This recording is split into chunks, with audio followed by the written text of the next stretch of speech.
Praise the Lord, everyone. Good to see you in Sunday school today. Clock on the wall says time to go. We're ready to go today. I'm looking forward to a great time in the Lord. Brother Levi had already contacted some of us last night and talked this morning about what he was expecting in our service today. So if we come expecting, we'll receive something. We'll see something. So I'm looking forward to this morning, what the Lord's got for us. I believe we're in for a great time. Aren't you thankful to be in the house of God? We could be anywhere.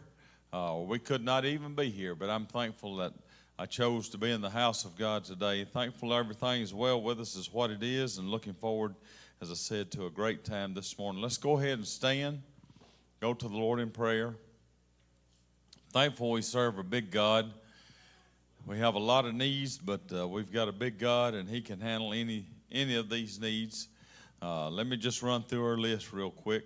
Brother Gary Sellers, Brother Sister Cutshaw, Brother Ricky Butler, Sister Hudson, Paul Rollison, Eli Johnson, Don Dotson, Brian West, Jonathan Ryder, Patrick Clemens, Travis Childers, Mitch Dawson, Chris Brown and family, Travis Mills, Alyssa Grimes, Baylor Lefevre. I didn't get a lot of details on this, but Brother Hunter Lefevre's son got burned yesterday. Is that right? I didn't get a lot of details on it before church, but just that he got burned, and some of it was pretty severe, I believe. So let's hold that family up in our prayers. It's a serious thing when you get burned, especially a child. And, when a child hurts, when we hurt, we know we'll go and get in the back room, cuddle up in the corner, and go to bed or whatever. But when a child hurts, they don't know but one thing to do, and that's scream and holler. And they can't, a lot of times, can't tell you what their problems is or what's bothering them. But anyway, let's pray for that whole family that the Lord would touch him this morning. And as I said, we had a big list of names. All of these is important. All of these are serious needs. I know about most of them, and all of them are serious needs. Some of them even life-threatening situations that they're in. But let's just pray the Lord touch them. I don't expect you to remember all those names on there, but the Lord knows. We called the names out. He said, bring your request, make your request known. We've done that this morning, and I believe the Lord's able to heal and touch these needs. Anyone else have a prayer request? Brother Chris? Okay, let's remember Brother Chris's surgery. Brother had surgery. Who else? Anyone else? I'm missing Sister Gail. I'm sorry. Okay, former co-worker. Let's remember her in our prayer. Anyone else? Let's go to the Lord in prayer this morning, praying for our service, asking the Lord to give us just what we need today. Brother Rogers, lead us to the Lord in prayer today.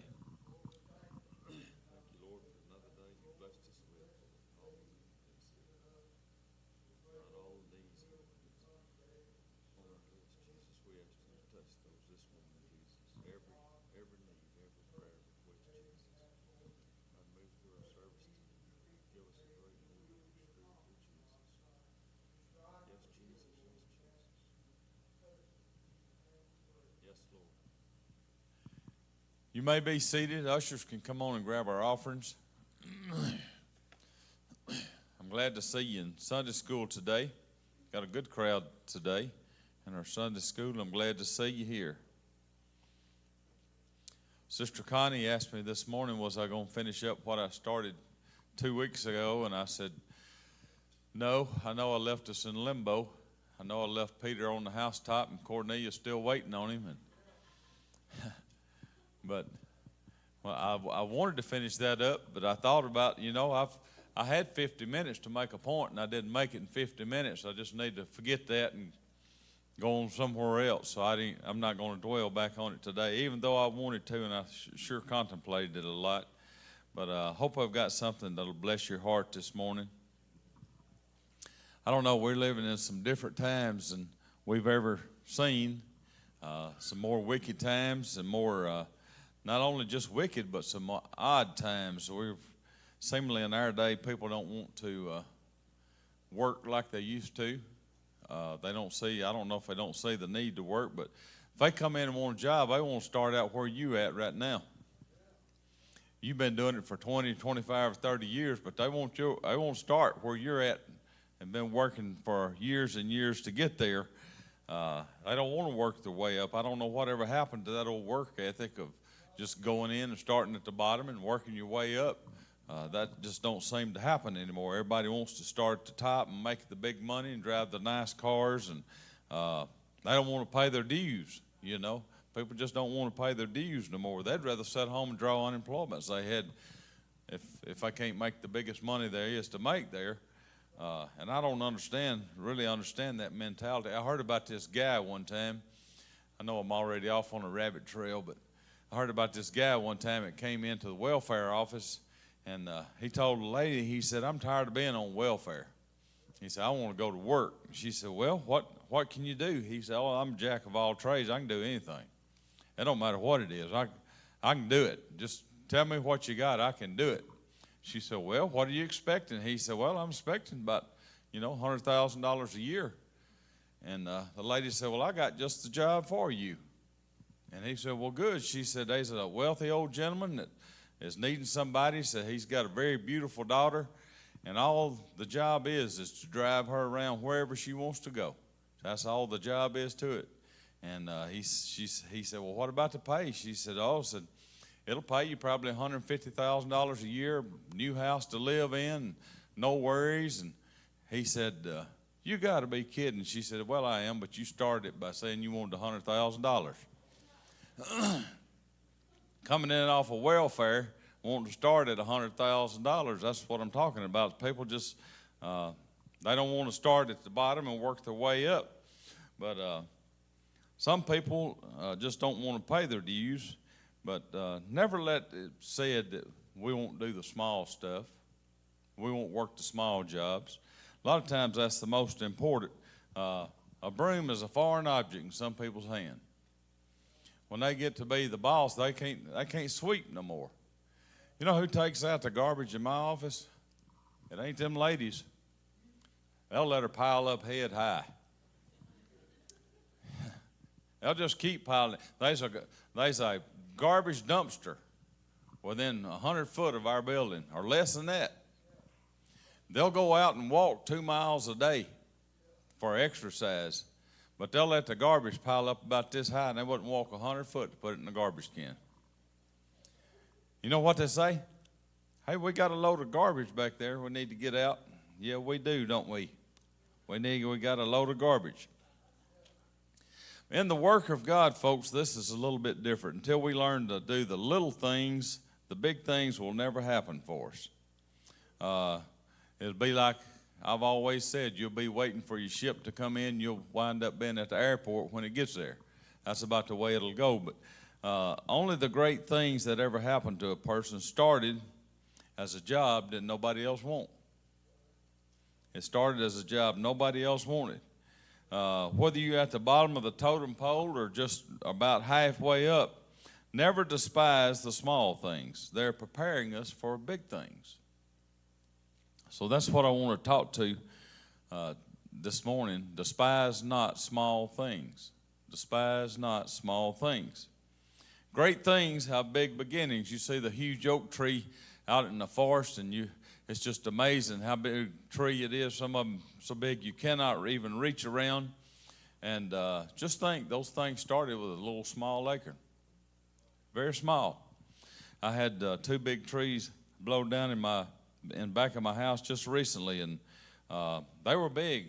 They were very big trees, and one of them was a big oak tree, and I was just thinking, well, that thing probably came up, well, I know it did, came up from a little small nut and just, a little sapling on up till it got to be this huge big tree. But sometimes we despise the little things, but never despise the big things in hopes of something bigger, because it's probably not going to happen to you.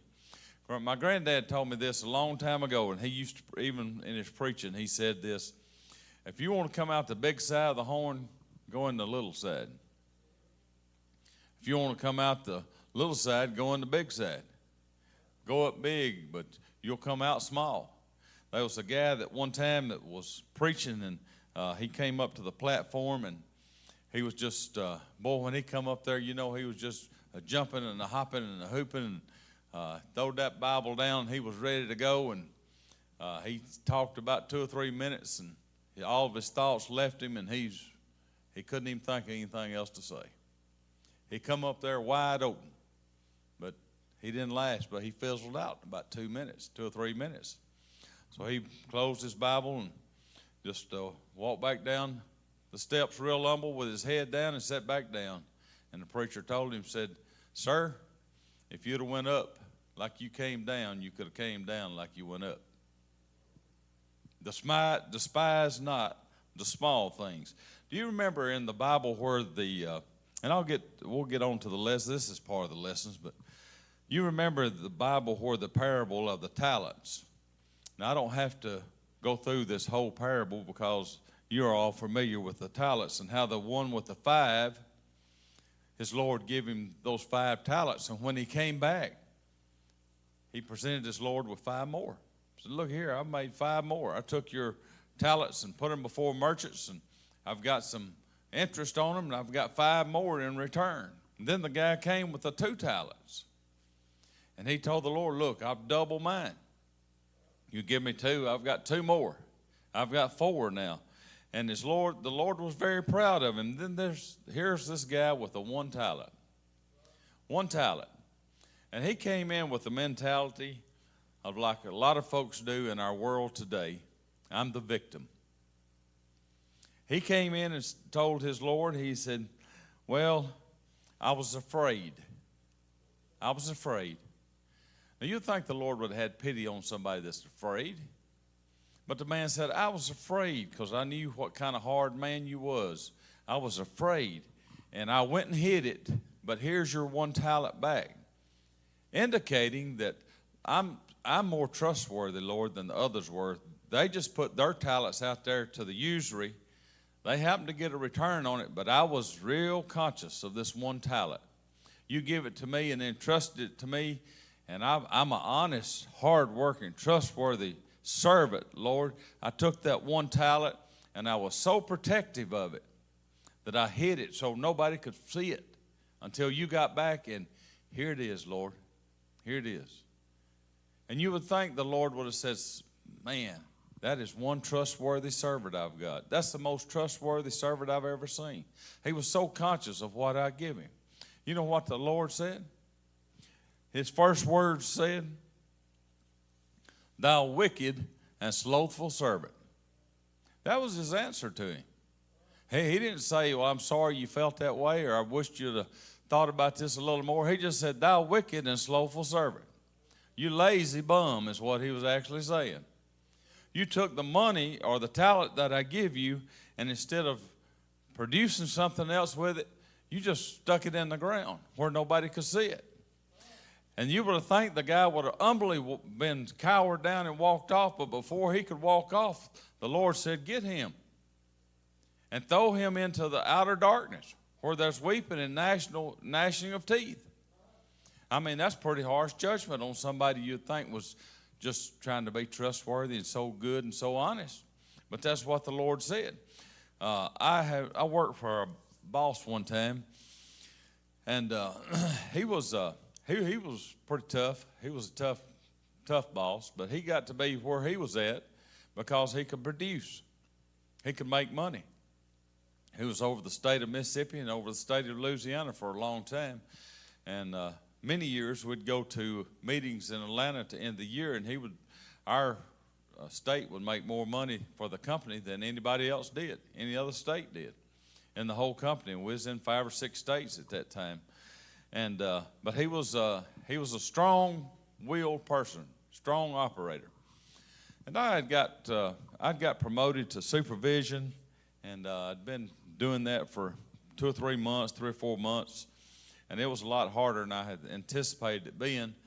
A supervisor in a company like that, they catch it from the bottom and from the top. The employees are mad and the bosses are mad, and you squashed right in the middle. And the bosses come down hard, and you try to ease it ease it and smooth it out a little bit before it gets down to the employees, and then the employees get mad, and they fire back up, and then you got it from that end. So it's a very hard job, one of the hardest jobs they are, probably the hardest job in the finance industry. But we had just come out of a month, and it was not a good month. We had not done well. Our numbers were not good. I knew our numbers wasn't good, and I had dreaded that phone call from my boss because I knew it was coming. He always called the first day of the month and covered what you done the past month. And I had dreaded that. Man, I went home and I told Tammy, I said, I'm fixing to get a call in the morning. I know it's coming, and I dread it. It ain't going to be good. And I deserved it.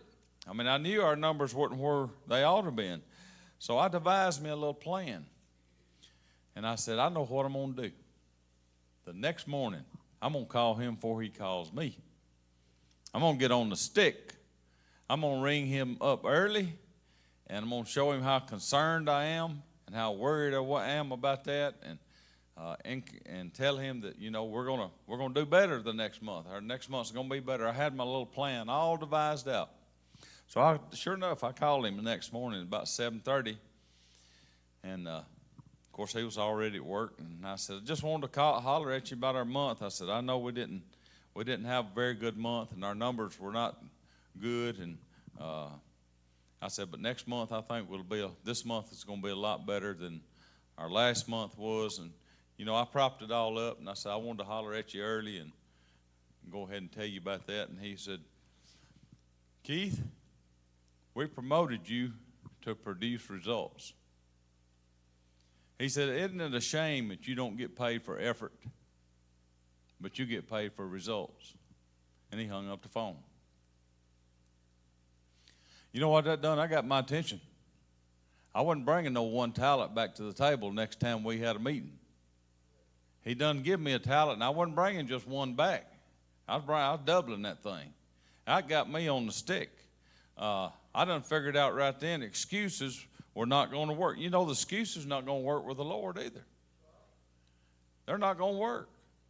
Like the man that didn't make church, and the preacher seen him out there the next day and said, hey, brother, so where was you at last night? I missed you. He said, well, I was out of peanut butter. He said, what's that got to do with it? And he said, well, one excuse just as good as the other one. That's the truth. And when we get before the Lord, one excuse ain't, you know, it's not going to really matter. Paul covers a lot of things in Romans, and he covers wickedness and unrighteousness, murder and envies, debate, deceit, even down to backbiters and whisperers and unmerciful and proud and boasters, all of these things. And he says, thou art inexcusable, O man, whosoever thou art. Thou art inexcusable. No excuse is going to work with God. He's freely give us the word of God and his Spirit to lead and guide us. Now it's totally up to us whether we go that route or not. Now let's read a few verses this morning. Remember, I'm talking about despise not the small things. Despise not the small things. Sometimes I like to read in chapters and books that are not obvious. It's not the ones that we always hear the stories out of. For some reason, sometimes I just like to go to one of them books you don't ever run across, like an Amos or some of those wild books back in right at the end of the Old Testament that we usually skip over to try to get to the New Testament real quick, because it seems like there's not much in there. Sometimes I like to read in those books and try to figure out what they're talking about. This is one of those cases, and this begins in Zechariah 4:1. This is Zechariah is the prophet. He's an old prophet back in the Old Testament, a very powerful prophet.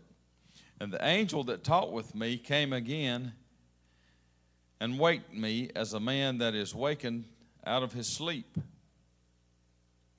And he said unto me, what seest thou? This is the angel talking to the prophet. And I said, I have looked, and behold, a candlestick all of gold, with a bowl upon the top of it, and it has 7 lamps thereon, and 7 pipes to the 7 lamps, which are upon the top of them. That's a strange vision to see. That's kind of an odd thing to see when the angel asked what you're looking at, and he said a candlestick of gold with a bowl and 7 lamps on it and 7 pipes. That's a weird-looking dream. And there's 2 olive trees, he said, by it, one upon the right side of the bowl and the other upon the left side of the bowl. So I answered and spake to the angel that talked to me, saying, What are these, my Lord? Then the angel that talked with me answered and said unto me, Knowest thou not what these be? And I said, No, my Lord. In other words, I've done told you, I don't have a clue what I'm looking at, Lord. Tell me what I'm looking at. And the angel said, Oh, you don't know what this is? He said, No, I don't know. I don't know what this is. Then he answered, this is the angel answered and spake unto me, saying, This is the word of the Lord unto Zerubbabel. I like to say that word. I don't know if y'all do or not. It's kind of like aluminum, and it just keeps aluminum. You can just keep going with that. That's kind of the way this Zerubbabel is. You can just, I believe if you said that 4 or 5 times in a row, people think you got the Holy Ghost, I think. Because you would have stammering lips after a few minutes, wouldn't you? Zerubbabel saying, Not by might, nor by power, but by my spirit, saith the Lord of hosts. Who art thou, O great mountain? Before Zerubbabel, thou shalt become a plain. That's a big statement. I see a huge mountain, but according to Zerubbabel, this is just going to be a flat surface. And he shall bring forth the headstone thereof with shoutings, crying, Grace, grace unto it. Moreover, the word of the Lord came unto me, saying, The hands of Zerubbabel have laid the foundation of this house. His hands shall also finish it. And thou shalt know that the Lord of hosts has sent me unto you. Now, here's a little key verse that we've got this morning. For who hath despised the day of small things? For they shall rejoice and shall see the plummet in the hand of Zerubbabel, with these 7 that are the eyes of the Lord. Now let's examine this, what the angel is telling the prophet. The prophet sees a vision. He don't understand it. It's all just objects that he's seeing. And the angel says, this is Zerubbabel, and he's coming to rebuild the temple of God. Solomon's temple had been destroyed. In all its majesty and glamour, it had been destroyed. So they were looking for somebody to rebuild the temple. Well, Zechariah was expecting Hughes Construction to come in, or Austin Tool and Two Slingers, or Worsham Brothers, Brother Eddie Rickman, to come in with big equipment to rebuild the house of God. He had overlooked Zerubbabel altogether. And the angel said, this is the guy with the plummet in his hand. In other words, he's got the dross on his hand from melting down and welding metal. He's got burns on his hands. This is a hard-working man. This is a blue-collar man. This is what we would call a blue-collar man. And he tells Zechariah, this is the man that's going to build the temple, rebuild the temple. And Zechariah is amazed. And the angel says, don't despise small things. Don't look at small things and small beginnings and think there's nothing that can come out of there. Because that's the guy that I have got picked. So who is Zerubbabel, you ask? You never heard of him. Some of you may have never heard of him. Practice saying that when you go home. It'll be fun when you get by yourself. Well, first off, he was born in Babylon.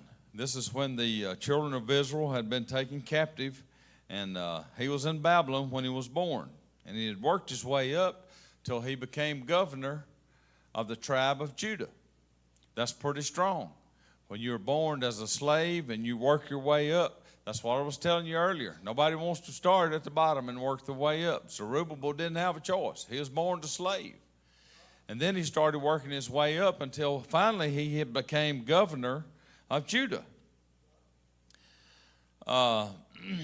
It don't matter what your background is or how small your beginnings is.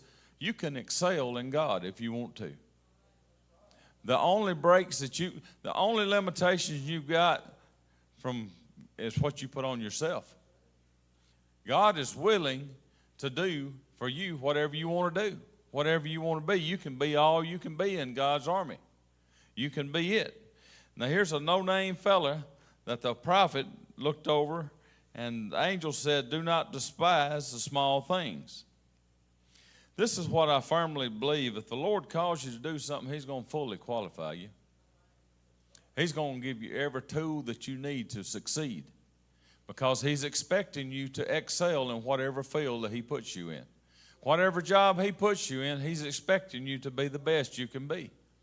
He's not going to shorthand you. He's not going to withhold a hammer if you need a hammer. You're going to have a hammer in your hand. You're going to be qualified. The Lord notices the little things. Do you know you can't even give a cup of cold water in the name of a disciple without getting a reward? That's what the Bible says. You can't even give a cup of cold water to a disciple and not get a reward. God's going to pay his debts. He pays his debts. Now, Solomon's temple, as I told you, had been destroyed, and Zerubbabel is going to rebuild this temple. Now, let's look at Haggai prophecy. This is another no-name book. If you don't make yourself spend some time in it, you'll look over Haggai, but it's a pretty important book in the Old Testament. This is another prophet, and this is what the Lord says. I will shake the heavens and the earth, the sea, the dry land, and all the nations shall come, and I will fill this temple with glory, and the glory of the latter house shall be greater than that of the former house. And then Haggai says some of the same things that Zechariah said, which both were prophets during the same time. This is Haggai 2:20.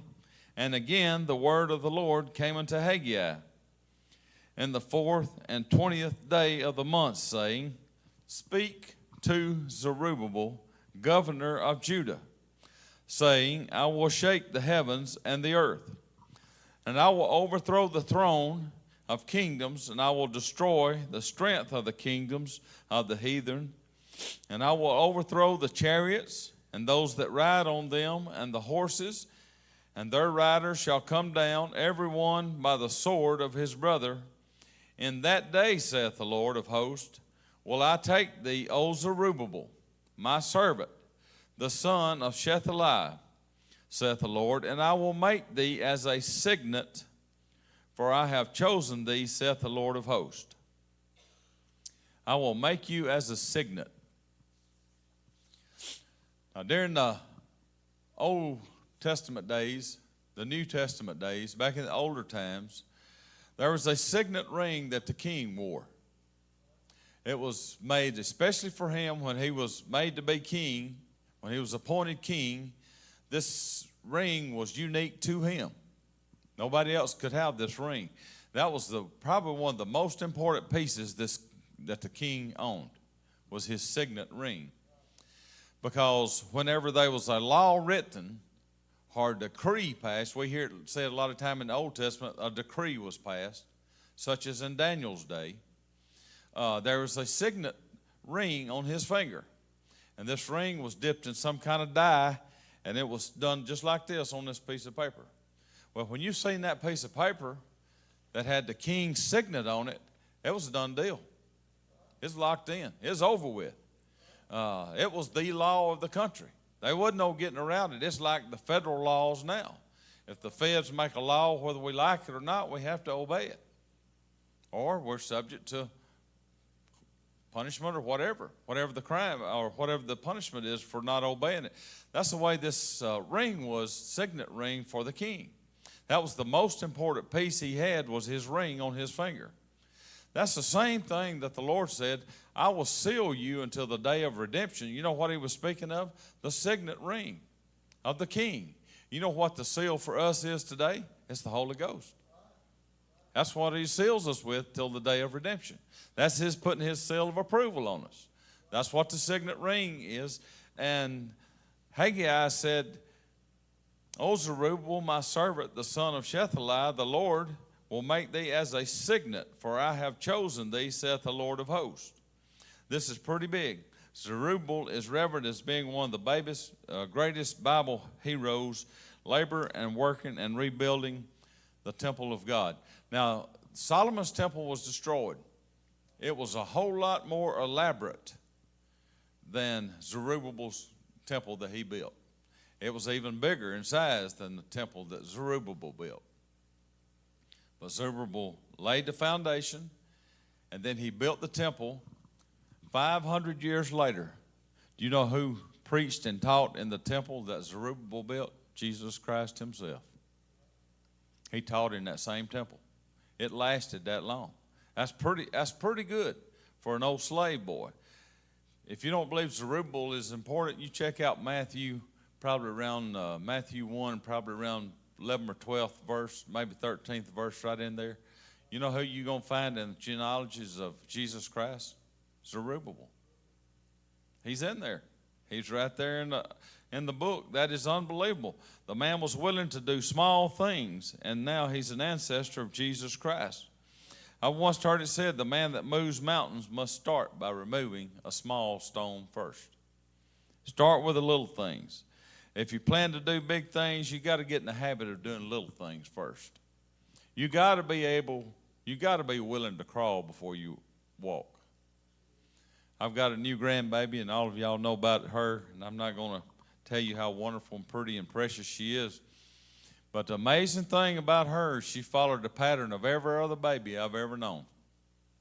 They started out scooting and crawling before they ever walked. They never got up and took off walking before they started crawling. That's the way as a Christian, as a servant of God, you're going to have to learn to do some little things before you ever get to the big things. You can't expect to do the big jobs if you're not willing to do the small things. A journey of 1,000 miles, they say, starts with one step at a time. Never despise the small things. You know what the small things teach us? It teaches us ethics. It teaches us hard work. It teaches us accountability. It builds character in you, doing the small things. Don't think we're above. Just because I play the piano at Gospel Tabernacle, I'm not above toting the garbage out. I'm not above cleaning the toilets when they need cleaning. I'm not above getting on my knees and scrubbing the floor. Just because I'm a trustee at Gospel Tabernacle, it's just as much my job to pick up a piece of trash as it is anybody's. Never let it be said you get too high and mighty to do the small stuff. Because when you do, you've done got too high and mighty to do the big stuff. You're never going to graduate to the big stuff until you learn how to do the small stuff. This is the kingdom of God, and we're all in this together. But it takes the small things too, just like it does the big things. You see us up on stage, and you think, well, I'd like to do what he does. Well, I wasn't always up here. That's a lot of times that Daddy brought us out here and we cut the grass and mowed the yard and weed-eated and picked up trash and took out trash and built the Sunday school rooms on the old auditorium and laid bricks and blocks and swept the floor and vacuumed the carpet, swept the parking lot. All them old things that nobody wants to do, I've done it. I ain't above doing it again. When we have a work day, you're going to find me out here doing it. I'm not above doing the small things. Don't despise the small things. The small things are very important. I'm going to tell you a story this morning. It's a baseball story. Sister Amy may be the only one that enjoys this story this morning. I don't know if the rest of you enjoy baseball or not. I like baseball, but Ben has excelled in baseball, done very good in baseball. Maybe she already knows this story, but it fits perfect with my lesson this morning. It's a little bit lengthy, but I thought it was just so good, and I've read it before, but it worked perfect with the lesson today. And this was in 1996, January of 96. Some 4,000 baseball coaches converged at Opryland Hotel in Nashville for the 52nd annual convention of baseball coaches. And this guy was telling a story. He said, I was a new coach to baseball. As this was my first year, but everybody said, you need to go to this convention. You need to contacts. You need to know the people. You need to know this one, that one. You know, this is part of your job. You need to go. Find out who everybody is. And he said he got in line waiting to get his ticket, and he kept hearing rumblings of who all the speakers was going to be. And there was one speaker's name that kept coming up. John Scalinas. And he said, well, who is John Scalinas? I've never heard of him. Who is he? Everybody kept saying, you may miss this one, you may miss that one, but don't miss John Scalinas, Coach Scalinas. You're going to really enjoy him. I wondered who he was, the man said. In 1996, Coach Scalinas was 78 years old. He'd been retired for 5 years. He said, I remember as he was introduced to the stage, and he said, I remember the dark colored pants he had on, the light blue shirt he had on. A classy-looking gentleman stepped up to the podium, and he said he got a standing ovation just right off the bat. But hung around his neck was a chain. Hanging onto that chain was a home plate. And the home plate that you play with in baseball was hanging from his neck. And he said John got up and spoke for probably 20, 25 minutes and never even mentioned the home plate that was hanging around his neck all this time. He said finally, as he was finishing his speech, he said, you probably wonder why I'm wearing home plate around my neck. He said, I'm old, but I'm not crazy. He said, I want to tell you about home plate. It's a very small thing, very small thing. John Scalinas then asked those 4,000 coaches that were assembled there, how many know how wide home plate is? Everybody sat and looked and thought, was afraid to speak up. Finally, someone was brave enough to say, is it 17 inches wide? John Scalinas said, that's correct. It's 17 inches wide. He said, how many Babe Ruth fans we got out here in the crowd and his coaches? And hands started shooting up. Everybody was like Babe Ruth. And he said, how big was home plate when Babe Ruth played baseball? Again, they started looking at each other, you know. Finally, somebody said, was it 17 inches? He said, that's right. It was 17 inches. It was 17 inches when Babe Ruth played baseball. He said, how many high school coaches we have here? A lot of them raised their hand, high school coaches. He said, how wide is home plate in high school? And they said, 17 inches. That's right, 17 inches. How many college players do we have here, or college coaches? And he said the room was full of college coaches, and they're raising their hand. He said, how wide is home plate in college baseball? By then, they had already gotten confident, and they all screamed out, 17 inches wide. John said, that's right. He said, but when you move to the minor leagues from college, that's a big move. How big is home plate in college? 17 inches. Well, if you get lucky enough to play for the major leagues, what about the base then? John said it's 17 inches. What happens to a pitcher that can't do the small things like pitch a baseball over a 17-inch plate? What happens to the pitcher that can't throw a strike? They dismiss him. They tell him adios. John said, well, why don't they say, sir, that's okay. You can't hit 17 inches. We're going to make this plate 18 inches just for you. Because you're a good pitcher. And if 18 inches don't work, we'll go 19 inches. We'll go a little bit wider. You can probably hit that. And if 19 don't work, maybe we'll go 20. Hey, if we have to, we'll go 25 inches if we have to, just so you can throw a strike over the plate. John paused after a moment and he says, what happens if your player shows up late for practice? That's only a small thing, and he's your best player. Are you going to cut the plate? Are you going to raise the width to 18 inches for that player? He said, what if your player breaks the rules? What if your rules is every player must be clean shaven on our team, and your best player comes in with a small beard? It's a small thing. Are you going to widen the plate for him? Or is it still going to be 17 inches? He said, what if your best player is caught drinking? Well, he's your best player, but the plate is only 17 inches. Are you going to hold him accountable for that? The room had suddenly become quiet, and John Scalia's turned the home plate toward himself and started drawing on home plate. When he turned home plate around, there was a house drawn on it, just a stick house. He said, here's the problem today in our houses. We've widened the plate. We're not accountable to what we should be accountable for. He took the house and drawed a little flag up on top of it. He said, here's the problem in our schools. It's not the teachers, but it's that we've widened the plate.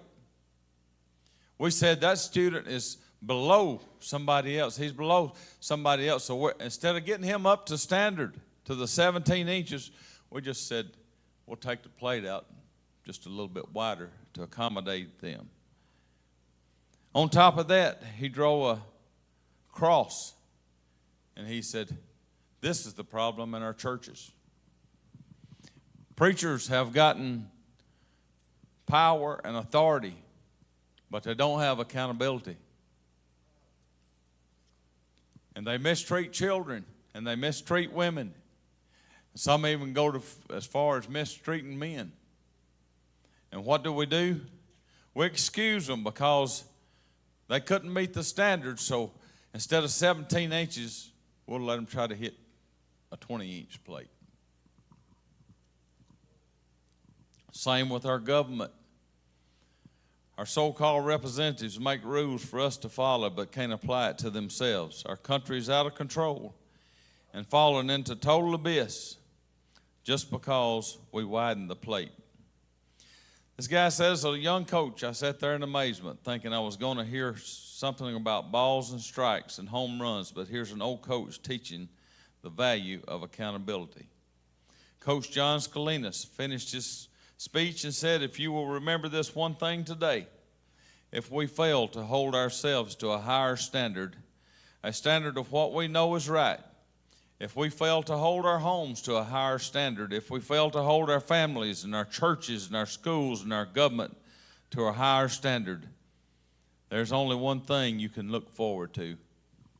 As he flipped home plate back around and you looked at the backside, it was nothing but dirt and blackness on the backside of the plate. He says, so hold your home plate to 17 inches. Don't fudge on it 1 inch. Don't widen the plate just because someone is offended by the 17-inch plate or because of rebellion that they are not willing to comply with the rules. Don't widen the plate because of talent. Keep it at 17 inches. Listen to me, folks. That was in 1996. How much more does that apply in 2023? Boy, I can see this where this is happening and what kind of effect this had, not only on our churches and our homes, our schools and our government, on everything. We've took the standards down and we've just broadened the plate. Never despise the small things. I know my time is just about gone. I've got 2 more places I'd like to tell you about in the Bible. There's no way in the world we're going to get there. So, I'm going to pick one. I'll just pick one. We'll get it real quick. I know I got to be done here just in a second because they'll storm us here all of a sudden. Let me tell you about a man in the Bible you may have never heard of. Besides Zerubbabel, you may have never heard of him. Let me tell you about another man. This comes to us in 2 Samuel 17:27. And it came to pass when David was come to Mahanaim, that Shobai, the son of Nahash, of Rabbah, of the children of Ammon, and Machir, the son of Amiel, of Lodabar, and Barzillai, the Gilead, of Rogilim. Now, I don't know if I pronounced all them names right. If y'all want to shout at them, just go to them. 2 Samuel 17:27. But the one name that stuck out to me in here was Barzillai. Barzillai, what a name. Anybody ever heard of Barzillai? Nobody never heard of Barzillai. It's one of the most important men in the Old Testament. His name means Iron Man. You're talking about a superhero. This is a superhero. This is the Iron Man. This is the original Iron Man right here. And this is what we would term today as a superhero. And many of you, as I said, have never heard of him. But I can tell you this, because he was doing the small things, he was small from small beginnings, from the tribe of Gilead, which was a mountain rocky region, kind of west of Jordan. But look at verse 28. It said what Barzillai done. He brought beds and basins and earthen vessels and wheat, barley, and flour, and parched corn, and beans, and lentils, and parched pulse, and honey, and butter, and sheep, and cheese of kine for David, and for the people that were with him to eat. For they said, the people is hungry and weary and thirsty in the wilderness. Now this is all we know about Barzillai, until one day King David remembered him in the 19th chapter of 2 Samuel. Verse 31 says, and Barzillai the Gileadite came down from Rogelim and went over Jordan with the king to conduct him over Jordan. He'd brought supplies to David and his people. Now he hears that King David is fixing to come across Jordan. He said, I know where a good spot for him to cross. I'm going to go meet the king. Verse 32 said, now Barzillai was a very aged man, even 80 years old. He had provided the king of substance while he lay at Mahanaim, for he was a very great man. He was a very great man. Very few people that's ever been spoke of in the Bible as a very great man. Probably Samuel, Job, and Barzillai is the only ones that I can think of that ever was called a very great man. Verse 33 says, and the king said to Barzillai, come thou over with me, and I will feed thee with me in Jerusalem. Now this was big time. You get to go to the king's castle and sit at the king's table. Eat the king's meat. This is big time, folks. He's made it to the top. Here's what Barzillai said. Barzillai said unto the king, how long have I to live that I should go up with the king to Jerusalem? I am this day 80 years old.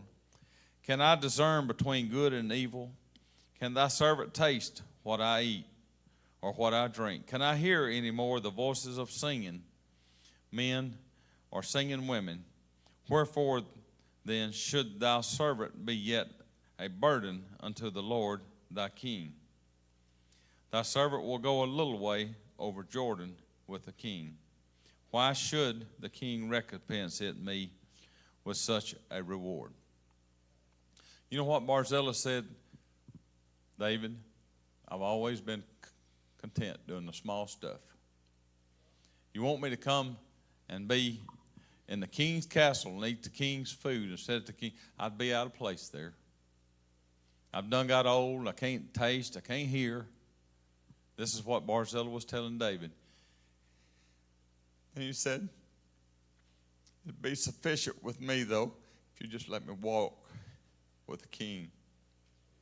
Let me tell you, folks, if you want to walk with the king, you learn to do the small things. You're going to be right next to him.